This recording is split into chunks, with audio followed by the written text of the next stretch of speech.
Good time of day from wherever you're listening throughout the fabric of existence. Welcome to the Essentially Unidentified podcast, where we dive into things till we reach the core and we shoot back out to see the whole picture.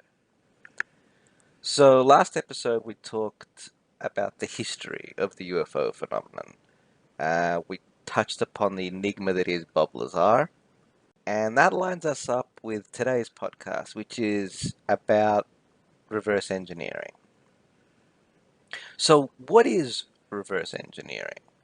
Um, Essentially, it involves taking an object or a technology and trying to understand how that technology works. And more importantly, trying to recreate that function that object does with the materials you have available. So as opposed to as opposed to engineering something from scratch, from taking an idea, a drawing, a design, and then building it, you're effectively looking at something that has already been developed and produced and refined, and you are making a model of that in order to recreate it. Now, the notion of reverse engineering a thing, especially a thing that is unknown to us, for me, it's a difficult pill to swallow. So it's one thing to be able to reverse engineer a product on Earth that is a product that has been made by people, especially if it's a bit advanced, 1 or 2 years more advanced than what the rest of the things that we experience are. But to actually say that we're able to reverse engineer an object that is not of this earth and that is potentially thousands or even millions of years more advanced than anything we have is a whole nother ballgame. So we've been reverse engineering things for a long time. Adversary country, technology, missiles, planes. But the thing is, there's a framework that we can build upon. Okay, everybody knows what bolts are, what screws are, fasteners, welding, the way an object is put together is understood among most people because we all interact with these objects and we've all been exposed to the way they work for the better half of 100 years. So take, for example, a barbecue lighter. If you look at one, you might look at it and you might think there might not be any screws attaching it.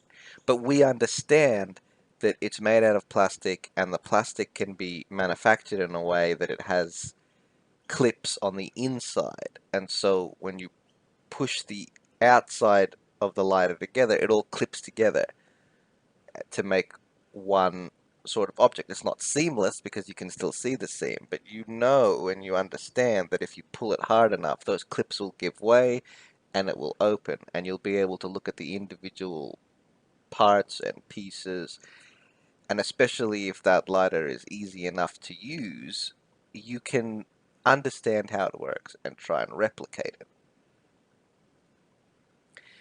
But to do that with completely foreign material that was developed potentially in a completely separate evolutionary pathway from the beings to the tools they have, to the manufacturing mechanisms they have, to their biology, to the way they think. There is so much that goes into creating technology that it starts to become very difficult to look at things on the same level. So, as an example, here on Earth, in order to manufacture something, we have tools that go with it because we have a limited strength. Okay, we can't apply too much torque to something, so we create a wrench that can apply more torque to a bolt and remove it.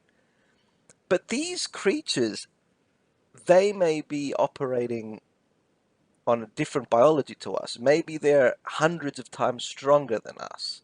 Maybe they can open and close things and meld material with their hands in a way that we can't. Or why are we even stopping to think that they could actually be using their minds to manipulate things?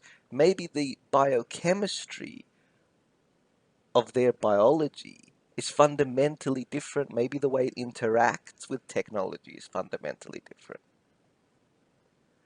So, for example, if we had a watchmaker knows that there are certain precision tools required to open a watch, to turn the back of it, to unscrew it, to gain access to it. Someone who's never seen a watch before may be very confused on how to open it.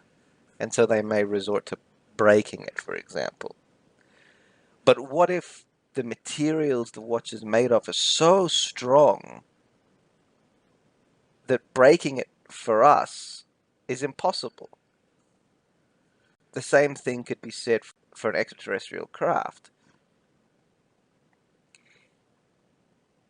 The planet that it was created on, it may have a larger sun. It may have two suns. It may be a binary star system. The planet could have formed over a much longer time frame than our planet. Our planet formed over 4.5 billion years. Maybe this planet formed over a longer period or a shorter period, and maybe underwent some miraculous different way of cooling or forming. And so elements on that planet may be very different to the elements that we have. The strength of them, the properties of them may be totally different. So when those objects, say a craft, is to be discovered by us, the very notion that we'd even know what we're looking at may not exist. Bob Lazar goes in and claims that the craft looked like it was made out of a metallic material,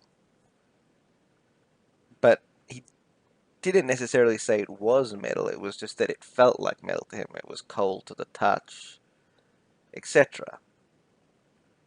He described that when he went in the craft, there was an ominous feeling.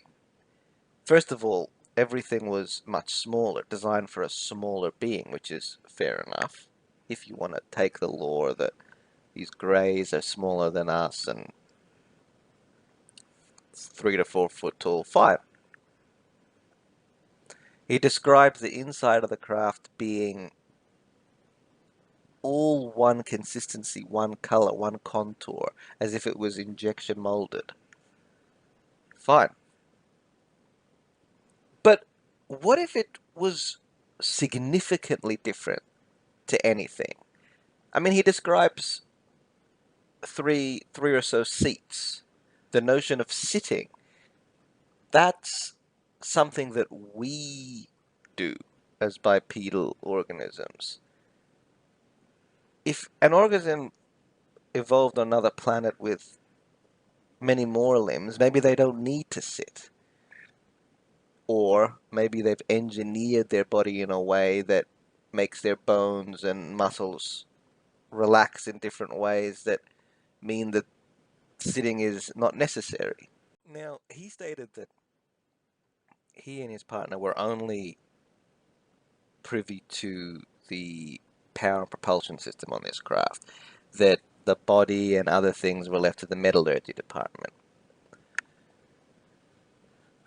But it begs the question, if something is so different to what we're used to, how do our minds even fathom what we're looking at?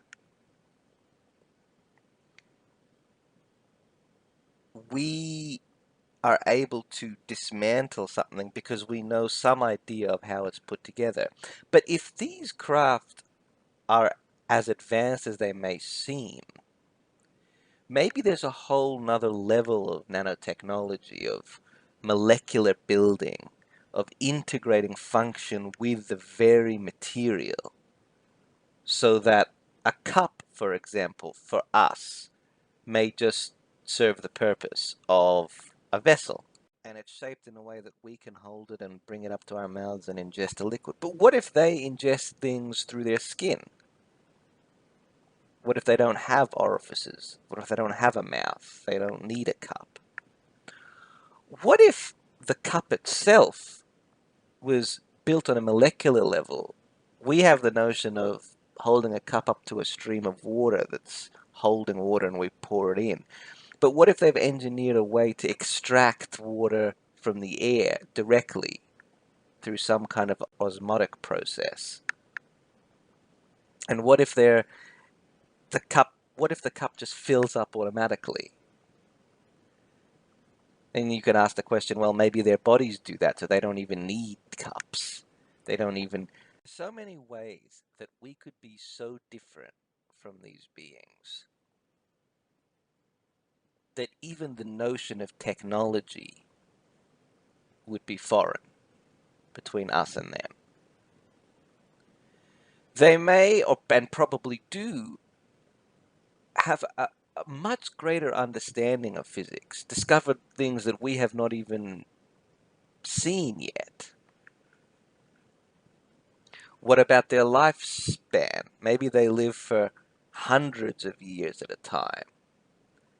And maybe they can afford to spend more time on things that we can't. Maybe they live for tens of milliseconds. And maybe they're intergenerational in a way that we don't understand.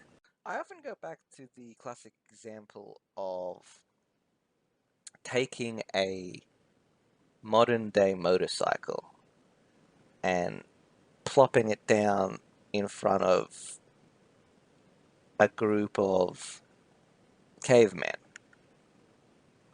Neanderthals maybe, leaving it there with the keys in it. Maybe after days, months, they may just by accident figure out how to start it. And maybe after months or years, they may figure out how to put it into gear. I mean, they're more rough than we are. They can afford to be bumped over and fall. But given enough time, maybe they might just be able to ride it and maybe become quite proficient in riding it.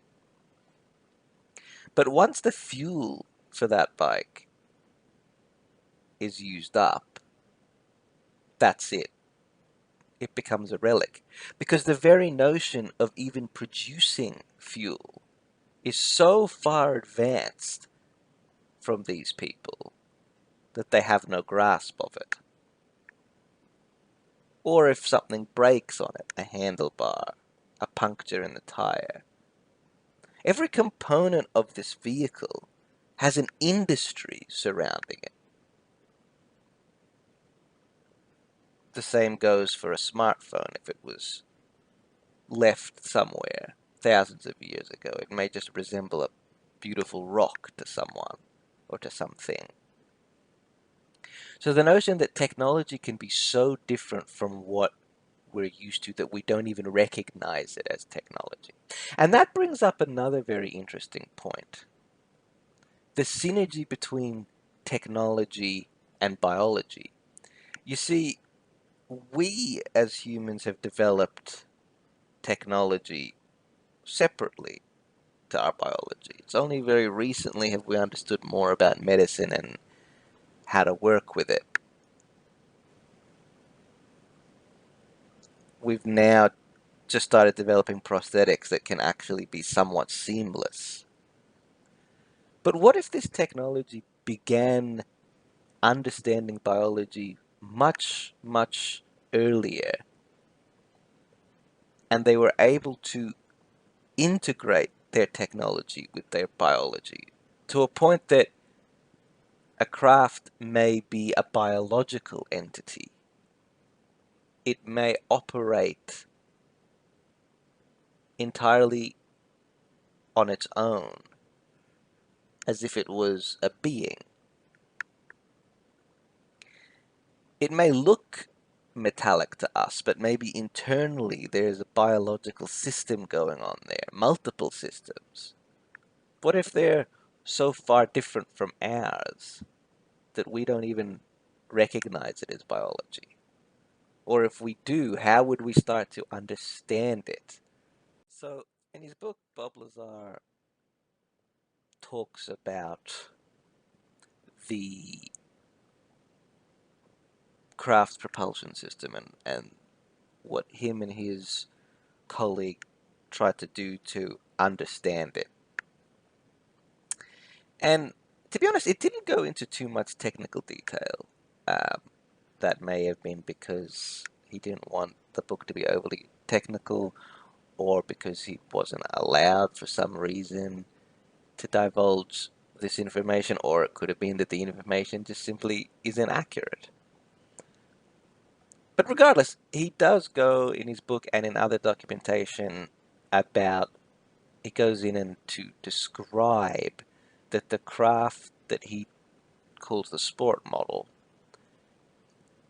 operates on an anti-gravity engine. And it's actually a byproduct. The anti-gravity is a byproduct of a nuclear, or not nuclear, it's, well, it is nuclear, but he describes it as an antimatter reactor.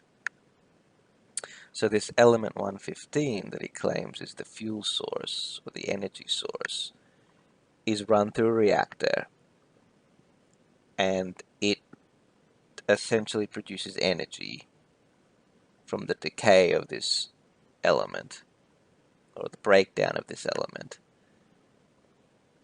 And as a byproduct, gravity is given off, and this gravity wave is channeled through various waveguides, and it goes through gravity amplifiers and gravity emitters to create the propulsion for the craft.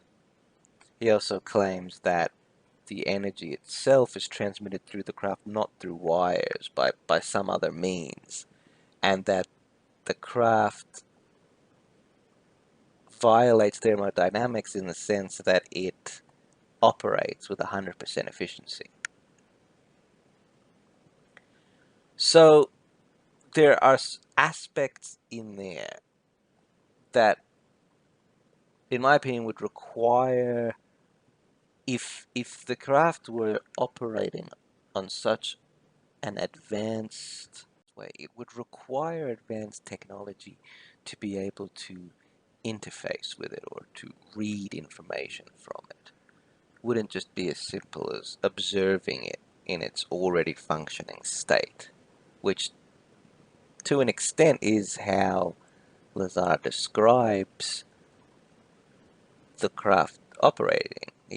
Or at least the reactor. He said that the reactor itself could be removed and put on a bench, and without essentially plugging anything into it, they could get it to emit a gravitational field, and you could physically approach it with your hands and be repelled by it.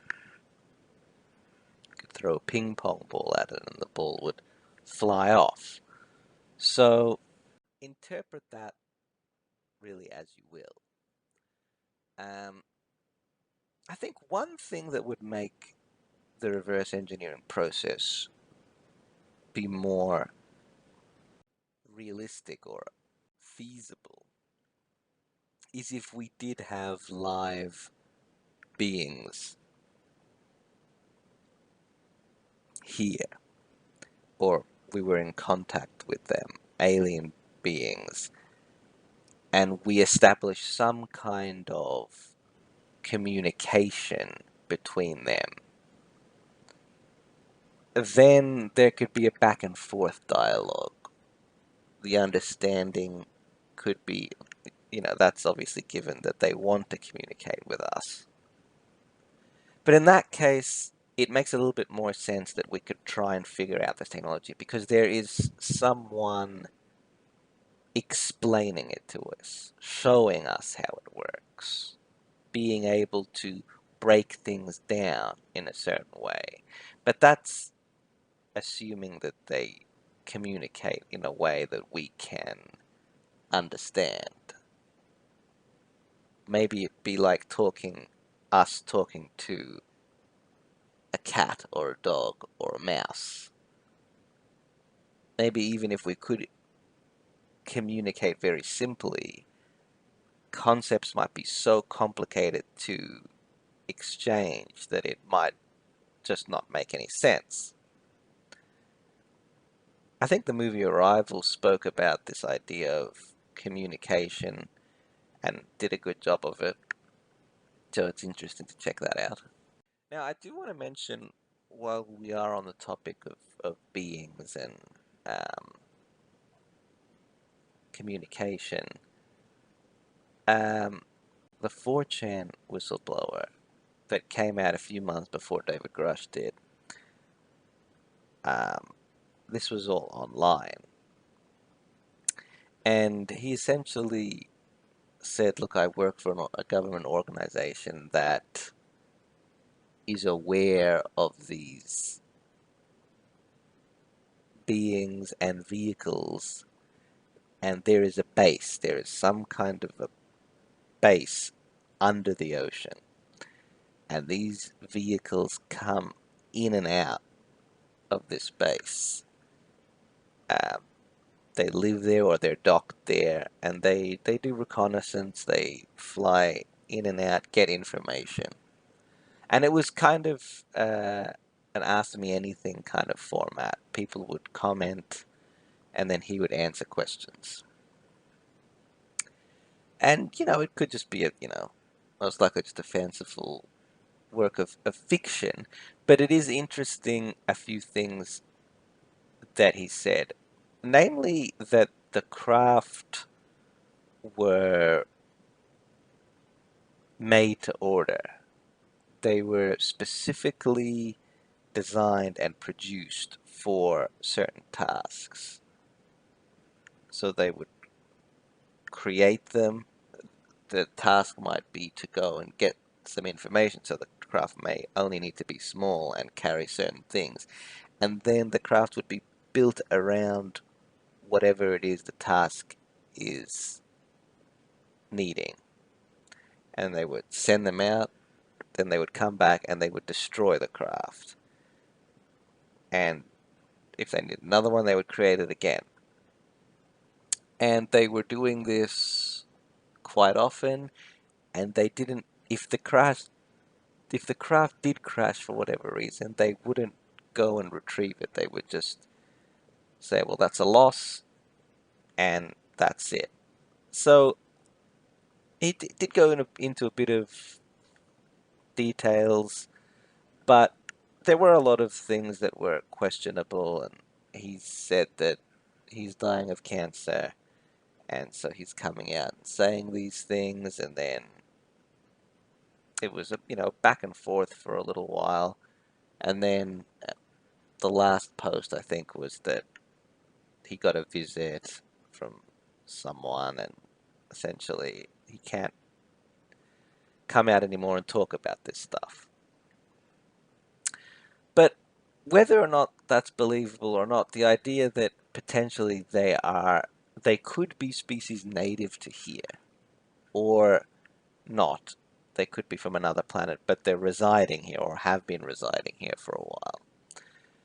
That's another take on it, because then potentially the materials they use are from here. There isn't some exotic material, and maybe it's just technology that's sufficiently advanced, and we can. And if they are dropping lots of craft here and there, and they're breaking apart, and then teams are rushed out to collect them, maybe over long enough periods, while also seeing them in operation and collecting debris, we can slowly build up a model for how they work. I still think it would be very difficult without first-hand interaction with things that are building it or know how it works. I think it would be very difficult to actually reverse engineer the technology, even if it's the simplest part, like a bolt that they use or a kind of fastening mechanism that we don't have or understand. I mean, the very notion of nuts and bolts and screws were developed over a period of time. They evolved, and we're able to figure out that a hole with a screw going in with an amount of torque can fasten two things together. Maybe they don't use anything like that. Maybe materials that they put together just come together as if they were welded with very strong strength between them. You know, it's just a whole Pandora's box. The concept of electricity. I mean, I find it interesting that there's a lot of talk about high voltage discharge and electricity. We use electricity. Maybe they don't. Maybe electricity is just some fun concept for them that doesn't have any practical use, right? So it's always interesting to see when you talk about some of this reverse engineering and recovery and things, they speak about technology that they use that's similar to ours, or that we may have stole from them. But it could just be completely separate and not in any way overlapping with our stuff. That would be more plausible, I would think. Lazar also talked about compartmentalization and how he was part of a very small team, and that team wasn't able to interact with other teams like the metallurgy teams or anything else. And I think that, although may make sense for keeping things secretive, it doesn't make sense for science and understanding. You need as many people, different teams interacting with each other to be able to share information and learn from what other people are doing. So that compartmentalized mentality doesn't lend to discovery. Now, I'm not trying to say that we're not able to we wouldn't be able to reverse engineer alien technology. I mean, maybe it is somewhat similar to our technology. Maybe there are no new physics concepts to understand. And maybe by looking at it for long enough and studying it and putting it away for a couple of years when we reach a roadblock and then bringing it back out and re-examining it, maybe we can make some breakthroughs. I'm not saying it's impossible. I'm just saying that if it were totally separate technology and it evolved totally separately over potentially much longer time frames or shorter, then when we look at it, we may see a coin. It may look like a coin, but it may be an entire factory within that coin that we cannot access and we don't have the tools to examine it. We don't have the machinery to break it down. I think that may be more realistic. And so it would stay as an artifact until there is some Rosetta Stone that helps decipher what it is we're looking at, what it is we're interacting with. Or this technology may be given to us on purpose, drip fed in small, simple increments so that we can understand it. Maybe.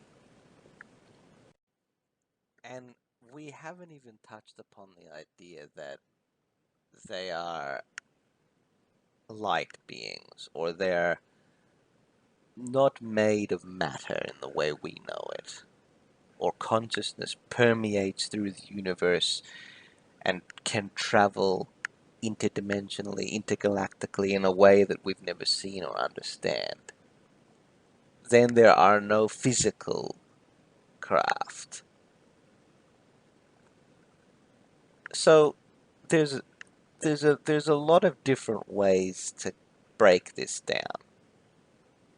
But if they really were, for lack of a better word, nuts and bolts craft, it may be a very difficult process to successfully reverse engineer them.